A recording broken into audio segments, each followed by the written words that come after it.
कोई भी आदमी धड़ाम से नीचे गिर जाता है, तो उसके गिरने के बाद में जो करते हैं उसको सीपीआर बोलते हैं, कार्डियो पल्मोनरी रिसर्जरी। हार्ट और लंग देखना पड़ता है, तीन चीजें अपने। तो पहले दीजिए पेशेंट किसका सीपीआर करना है, उसी पेशेंट का सीपीआर करना जो बेहोश हो, और सारे बेहोश का भी नहीं करना, ध्यान रखना। तो अपने को पहली चीज तीन चीजें देखनी है। सबसे पहले कि पेशेंट का श्वास चल रहा है कि चल रहा है, उसकी नाड़ी चल रही है, और वो होश में है। तीन चीजें देखनी है। तो जो पेशेंट गिरता है तो उसको अपने बिल्कुल कम समय में 10-15 सेकंड में डिसीजन लेना अपने को करना क्या है, जो गिरा। और उससे सबसे पहले इंपॉर्टेंट है सीन सेफ्टी। सीन सेफ्टी मतलब आसपास का वातावरण कैसा है। पेशेंट में करंट आ गया तो आप जाके हाथ लगाओ तो आपको करंट आ जाएगा, ठीक है ना। रोड साइड एक्सीडेंट है तो वो आपको ठोके चला जाएगा, तो उसको पहले साइड में लगाना। करंट से आया तो उसको करंट से लकड़ी से उसको हटा करके फिर उसको लाना।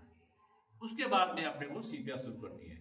तो सबसे पहले पेशेंट होश में है कि उसके लिए क्या करेंगे अपन, चलो ऐसा करेंगे। तो क्या करेगा, आंखें खोलेगा या कुछ बोलेगा, तो उसको वर्बल या आई से विजन वो या आवाज करेगा इस तरह से। तो अपना मालूम पड़ेगा होश में कुछ हलचल नहीं हो रही है, ना कुछ कर रहा है। तो फिर अपने सांस पे ध्यान देना है कि सांस लेने की ले रही है। सांस और नाड़ी साथ साथ चेक करनी है। डॉक्टर नाड़ी कहाँ चेक करता है, हाथ की, पर आपको हाथ की नाड़ी चेक नहीं करनी इसमें, क्योंकि वो उसका ब्लड प्रेशर इतना लो होता है कि नाड़ी आएगी नहीं। तो आपको यहाँ की नाड़ी चेक करनी बीच से ये जो उंगली छोड़कर, ये जो आपके थायराइड कार्टिलेज है ना, इससे इधर जाओ, लेफ्ट हैंड इधर देखो, इधर से इधर देखो, आप खुद चेक करो।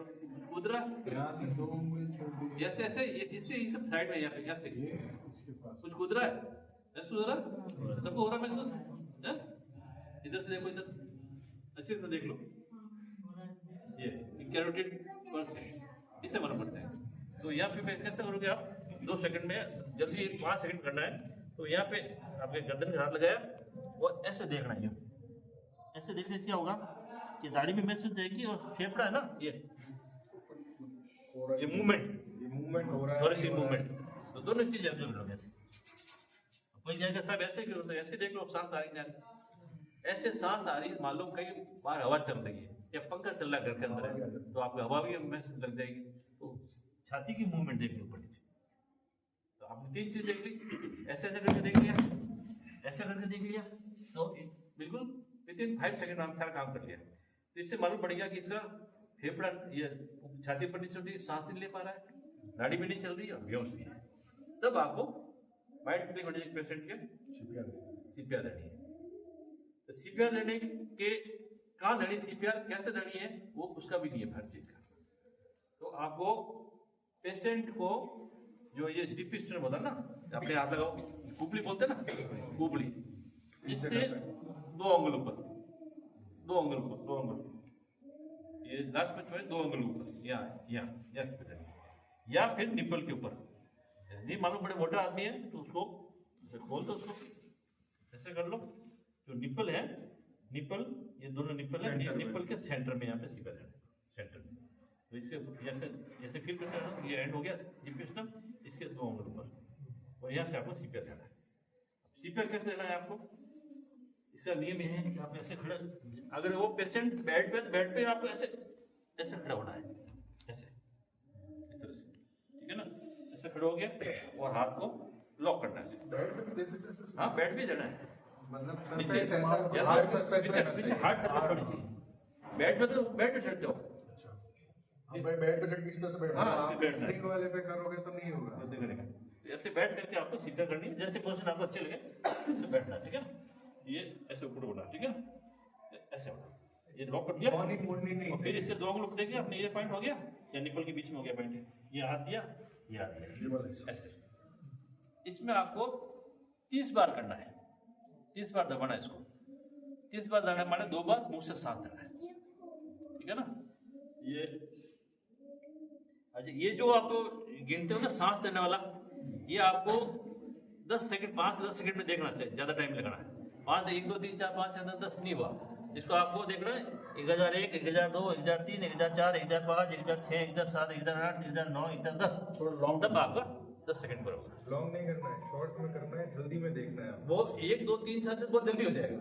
1000 एक से किया थोड़ा लॉन्ग ड्यूरेशन में, ठीक है ना। तो वो उससे आप काउंट करके कर सकते हैं।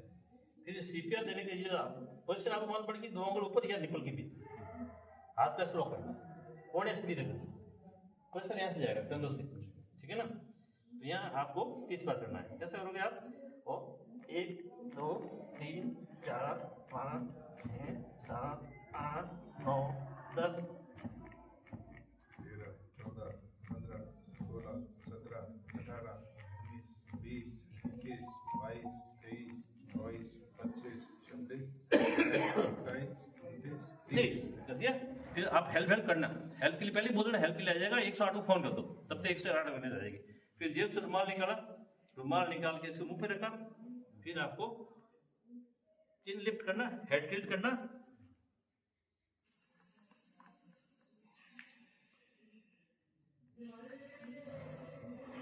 दो बार सांस लेना, खोलना चाहिए। अच्छा ये खोलना चाहिए। खुलने से फेफड़ों में हवा तो जानी मुंह से हवा भरोगे तो फेफड़ा अपना खुलेगा। तो इससे क्या होगा? रुमाल ऑक्सीजन रखना जरूरी है। रुमाल नहीं रखोगे, मान लो कौन सा पेशेंट था, टीबी का मरीज था, एड्स का मरीज था, कोरोना का मरीज था, वो संक्रमण नहीं तो होगा। संक्रमण रोकने के लिए दंड। अगर आपको लगे कि मुझे संक्रमण से होना, मत करो, बट ये प्रोसेस आपको करना है। अभी कितनी बार करना है आपको? ऐसे 5 मुंह से 30 बार दबाना है। और साइकिल 5 बार रिपीट करना, 30 बार दबाया 2 बार सांस दी, 30 बार दबाया 2 बार सांस दी, ऐसे 5 बार करना, ठीक है ना। तब तक हेल्प के लिए आ जाएगा। आसपास हेल्प के लिए बुला दो, क्योंकि मैं जैसे अब काम में थक गया इससे, बहुत प्रेशर पड़ता है इसमें, जोर पड़ता है, एक बार पसली भी टूट जाती है, पर वो मरीज जान बच जाती है। मैंने कई बचते थोड़ी है, लोगों को जान बच गई, उसके बाद वापस बढ़ जाएगी। अभी इसको एक बार वापस करके देख लेते हैं। नहीं, इसमें एक चीज, दो चीज और है। हाई क्वालिटी सीपीआर क्या होता है? हाई क्वालिटी सीपीआर में क्या है, जैसे मेरा अनुभव है, वो नया आएगा तो जैसे ये मैं दबाया तो ये ही करेगा, ऐसे नहीं करना। इसका फंडा ये है कि जो दबाते हैं और वापस छोड़ना, कितना दबाना है, किस स्पीड से करना है, वापस इसका उस जगह पे वापस आ जाए। जैसे हमें दबाया नहीं है, ये वापस उस जगह पे वापस जगह पे आना। दबाने पर जब करने से कि अपना हार्ट होता है ना, हार्ट को दबाते हैं, दबाने से वो ब्लड निकाल देगा बाहर, फिर वापस ऊपर आएगा तो वापस ब्लड आएगा। एक तरफ जाता है दूसरे ब्लड वापस आता है, धमनी से जाता है और सीधा से वापस आता है ब्लड, आर्टरी और वेन बोलते हैं, तो वापस ब्लड अंदर आना चाहिए, फिर वापस चल जाएगा। वो सर्कुलर ये इसलिए कि जो ब्लड के अंदर ऑक्सीजन बढ़ी है वो सर्कुलेट हो जाएगी, ठीक है ना। और अपन मुंह से सांस लेकर थोड़ी बहुत ऑक्सीजन उससे भी चल जाएगी, ठीक है ना। दो चीजें होती है।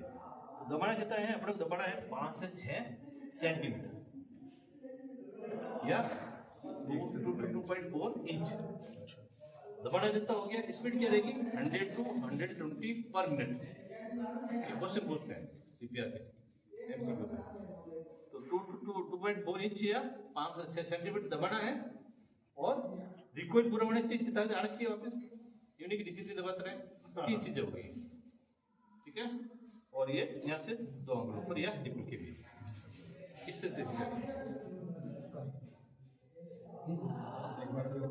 और कुछ इसके बारे में कोई पूछना है तो आप एक बार प्रैक्टिकली वापस करके जैसे आप बता रहे थे सर कि किसको नहीं देना है, हाँ। CPR किसको नहीं देना। किसको नहीं देना? जब पेशेंट बेहोश है, बेहोश आपके पेशेंट जिसका शुगर लो हो गया वो भी बेहोश हो जाएगा, बट उसकी नाड़ी चलेगी, ठीक है ना।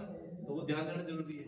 हर सारे बेहोश जरूरी है। मतलब जब CPR देने वाले अनजान होंगे, उनको क्या पता शुगर है नहीं है। तो देख तीन चीजें देखनी है आपको, देखनी है ना। सांस चल रहा है क्या, नाड़ी चल रही है क्या, होश में है क्या, सारे बेहोश नहीं देना है। बेहोश इसलिए 3 चीज दिखा रहा हूँ मैं आपको, जिसको तीनों चीजें नहीं है उसको सीपीआर देने देना है, सारे बेहोश नहीं देना है। एक बार लगे कान कि अगर आपको गिर भर गया। ज्यादातर ये कार्डियक अरेस्ट में होता है, हार्ट की हाँ, वो हार्ट में होता है। हार्ट बंद हुआ, हार्ट बंद होते ही सांस में होता जाएगा और वो बेहोश हो जाएगा। जो दिमाग में ब्लड सेल नहीं गया, 5 हाँ, मिनट तो बेहोश हो बंद जाएगा। होना चाहिए। फिर क्या है कि इस तरह से करोगे तो उसका नाड़ी को आप चालू करोगे, ब्रेन को ऑक्सीजन पहुंचा दोगे, तब तक हेल्प आ जाएगी। हेल्प में क्या है? 108 एम्बुलेंस आएगी। हाँ, तो उसमें वो मान लो धड़कना नहीं ये नहीं होता, प्राइम की चीज मिल जाएगी। ऑटोमेटेड एक्सटर्नल डिफिब्रिलेटर, जिसमें हम झटका लगा रहे हैं, झटका लगा के फिर हम आप दबाते हैं, झटका लगा के फिर दबाते हैं, तो वो वापस हार्ट करोगे। एक प्रैक्टिकल करके एक आप practical- बताया आप आपको। करोगे इसको आओ इधर आओ। कैसे